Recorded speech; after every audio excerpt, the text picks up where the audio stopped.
When you get a fight like this. What is going on, boxing fans and gamers? It's your boy Fight Nights. This is gonna be a different type of video, and it's gonna be a video talking about the mindset of the average sim player online. And I've sat on this video for quite a while now, and this gameplay here, I'm very glad that I got it, because there's a lot of players walking around with a mindset that just don't reflect being competitive. And we're going to dissect the mindset of the sim player today. As you can see here, the gameplay is very reflective of the issue that I see going on in Fight Night Champion nowadays. And this is mainly concerning sim players. So we have the poster boy of all sim players here, Evander Holyfield, Mr. Jack of all trades, Mr. Default character, Mr. My Main, Mr. I can overcome any single advantage or disadvantage as long as I have Evander the real deal Holyfield. This is the sim player's designated choice, his tool of the trade, his weapon of the trade. Like, if he's gonna go fight the boss, this is the character he's gonna do it with. Regardless to the fact there may be a warrior class that's more suited to getting the job done. Regardless to the fact that maybe samurai may be the most OP character or OP class in the game, you will find the sim player playing with a damn mage. And that's what Evander Holyfield is. If you're gonna go raid the boss and there's a, like if you play RPG games, right? Let's say you need a healer, you need a warrior, and you need a tank. The sim player is going to come around with a tamer, he's going to come with a samurai, and he's going to come with an assassin. And it's just counterintuitive to what needs to be done. I am fully convinced at this point that all sim players, the ones who don't play competitively, but act like they're competitively, sheep in wolf's clothing, if you will, that they are either masochists or they're into cuckoldry. Is one of the two. Because for the life of me, I cannot seem to understand how you want to be competitive, but you don't pick competitive stuff. How do you do that?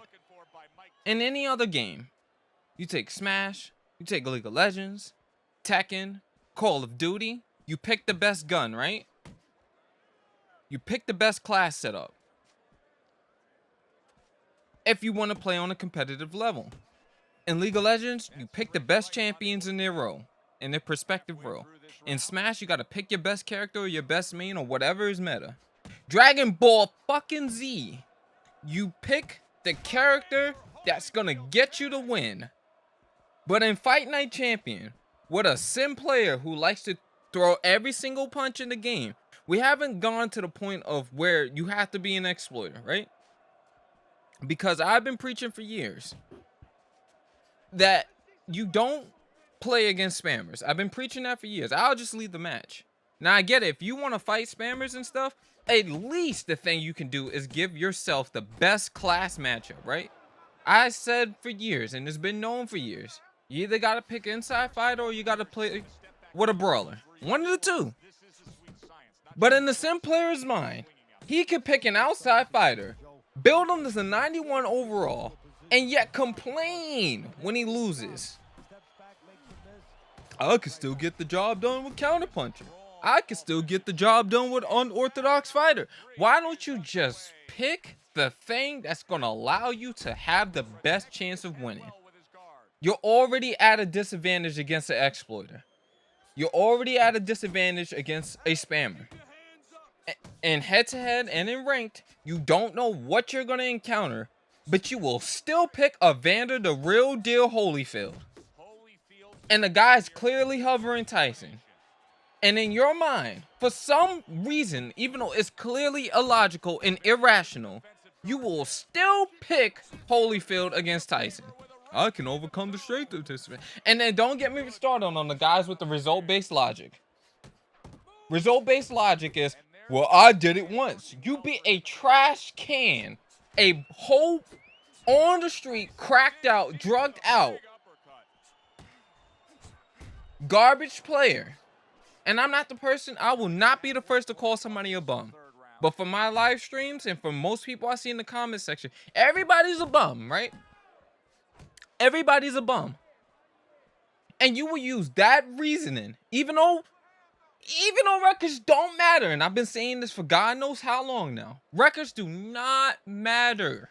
However, the one time when the record should matter, when you're playing a guy with 250 wins and 600 losses, and you just happen to beat his Tyson with Evander Holyfield, that is definition of proof for you as to why Evander Holyfield is a good matchup in the Tyson.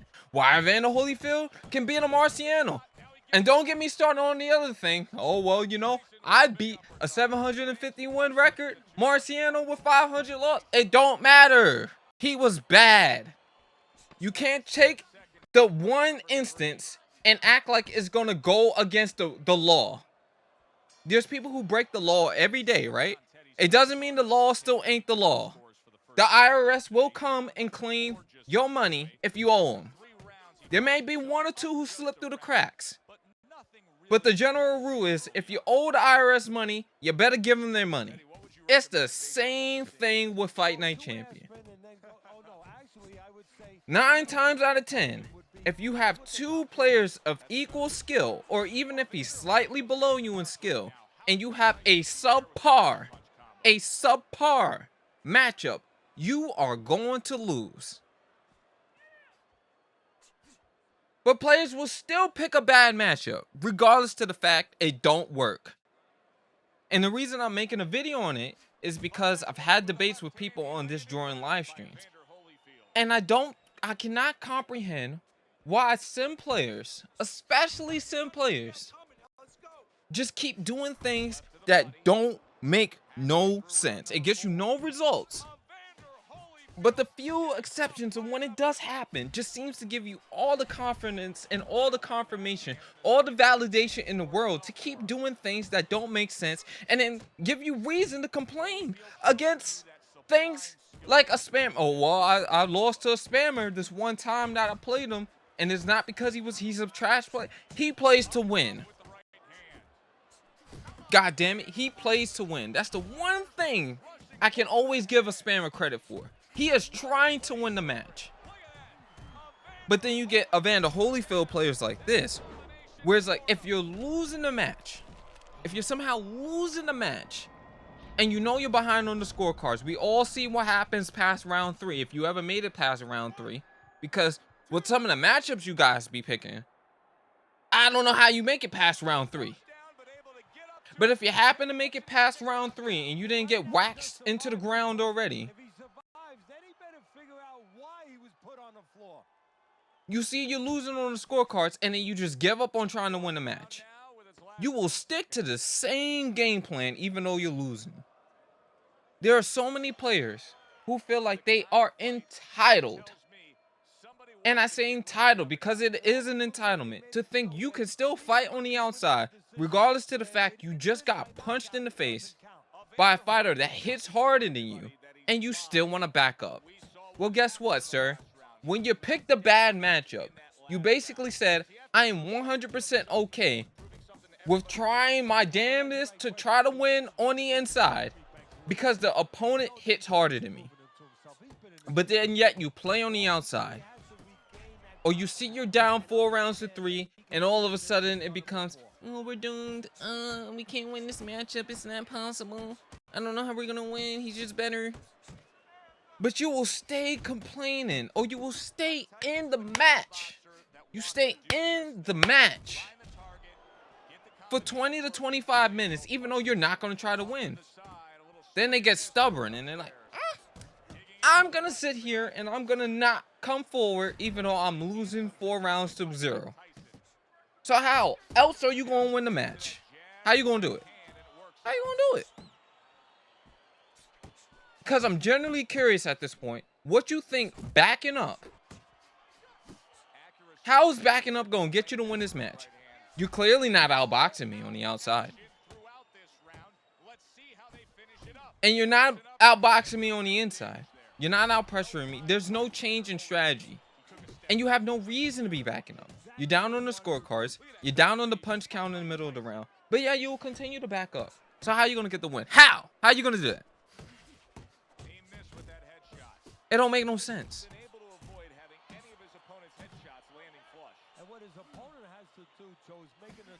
If you want to play competitive, I have given the formula over the last 10 years of what needs to be done.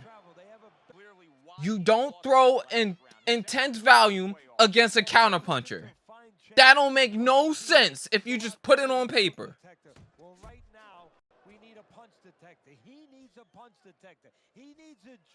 Why does it make sense to give a player who wants to counter the punches you are throwing at him for you to be throwing 6 punches in a row against him? How does that make sense? How? Makes zero sense if you just logically considered it and thought about it. So why are you doing it in a match? This guy wants to sidestep and throw sidestep out uppercuts and sidestep and backstep straights. I'm going to walk into him and throw 6 punches. Why would you do that? Why?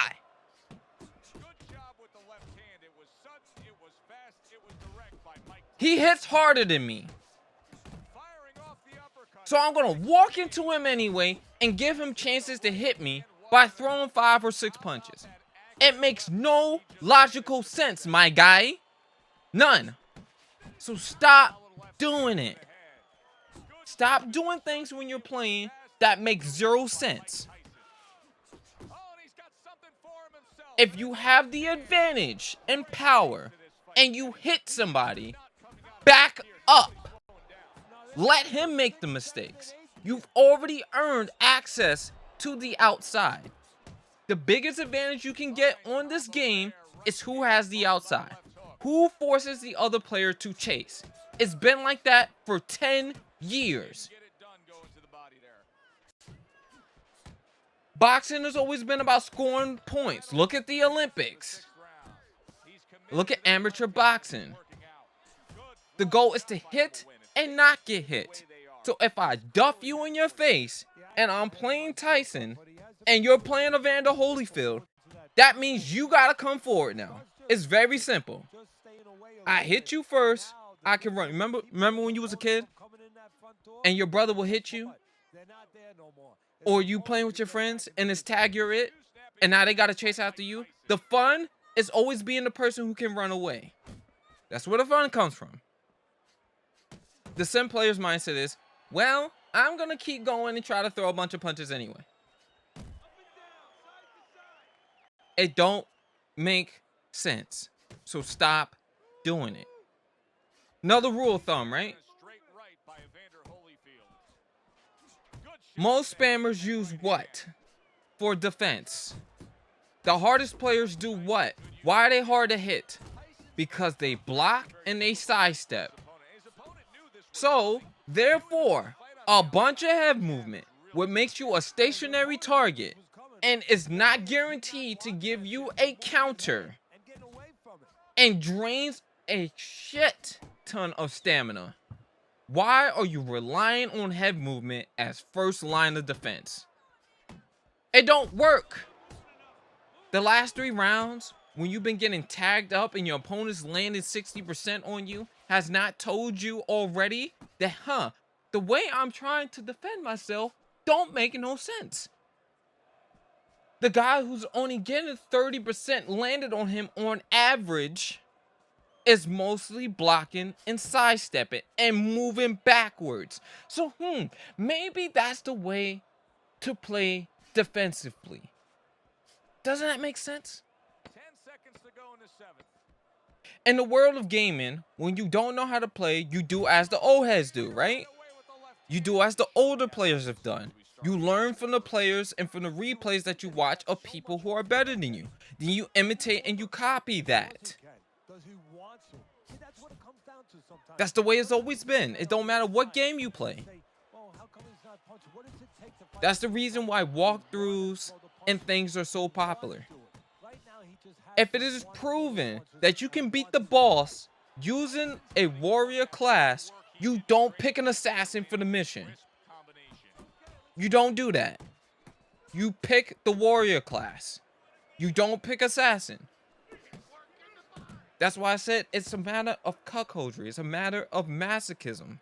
Because you're trying to do things in a way that it is the hardest possible way to get the job done. Think about it like running a business. We don't want to spend more money to get the project accomplished, right? If you're renovating houses and you can set the houses on, let's say this is the house, right? The comparables in the area are $750,000, right? You buy the property at $500,000. Now, if you invest $100,000 into the property and can sell it at $750,000, or make the house even better, a better value, and let's say sell it at $780,000, and there are buyers in the area that are willing to buy the house for that price, then you invest $100,000, right? And let's say you can get it in a reasonable, you can get it done in a reasonable time frame. Let's say 6 weeks to get the renovation done. You don't go out there and try to spend $280,000. You don't do that. It's the same concept with gaming. How can I get the most done at an efficient, budget-friendly price without overexerting myself? That's what counting does for you on Fight Night Champion. That's what trying to throw punches at the proper range does for you. That's what footwork does for you. That's what playing with range does for you. That's what blocking does for you. Blocking and side steps. Picking the best characters. Does for you in a competitive setting. It allows you to sell your home and make a profit for it. He scored well after being hit himself. Good solid overhand left. Said he has a hard-working. You play for your next move. When you are losing, you make adjustments based on what is happening in the match. You observe first. You apply the basic fundamental principles of boxing. Let me use my range. You don't see most fighters go out there and just kill everybody like Tyson. He was an anomaly. Everybody else does what? Establish their jab first, establish their range first, figure out what the opponent likes to throw, figure out his greatest tendencies. In a game where most fighters, think about it from this perspective. If you're fighting an inside fighter or a brawler, he has 90+ toughness. Why are you trying to knock somebody out with a Marciano chin? How? How does that make sense? It don't, right? So you don't attempt to knock out a Marciano. You don't do that. It don't make sense.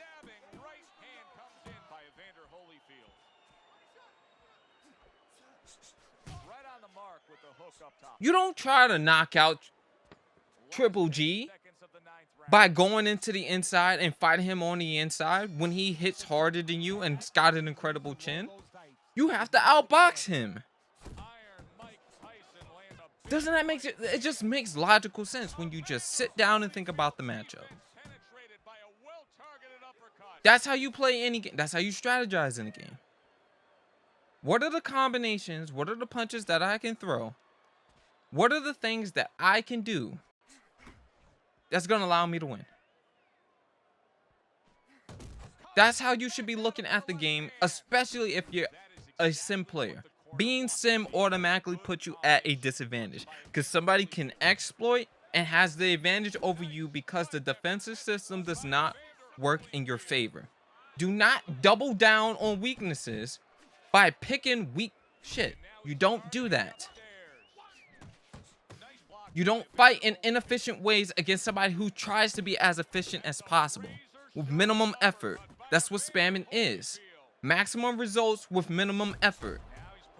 If the only thing I have to do is customize a character with a 6'8" height, 88-inch reach, and only throw one single shot at a time, and I cannot be countered for it,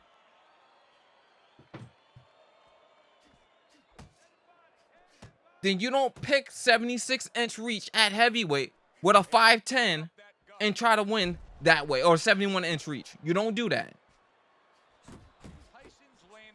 71-inch reach, right? That's 17 points of range, 17 inches of range that you have to negate. Plus, if he just leans back, you're gonna have a hard time hitting him anyway. And the only thing he has to do with 100 strength is just keep punching you in the face with one shot and then run away from you. I hope I made myself clear. If you don't get it after this video, that's on you. That's your fault. That is 100% your fault. If you want to be competitive, follow the steps. Here's our ring announcer.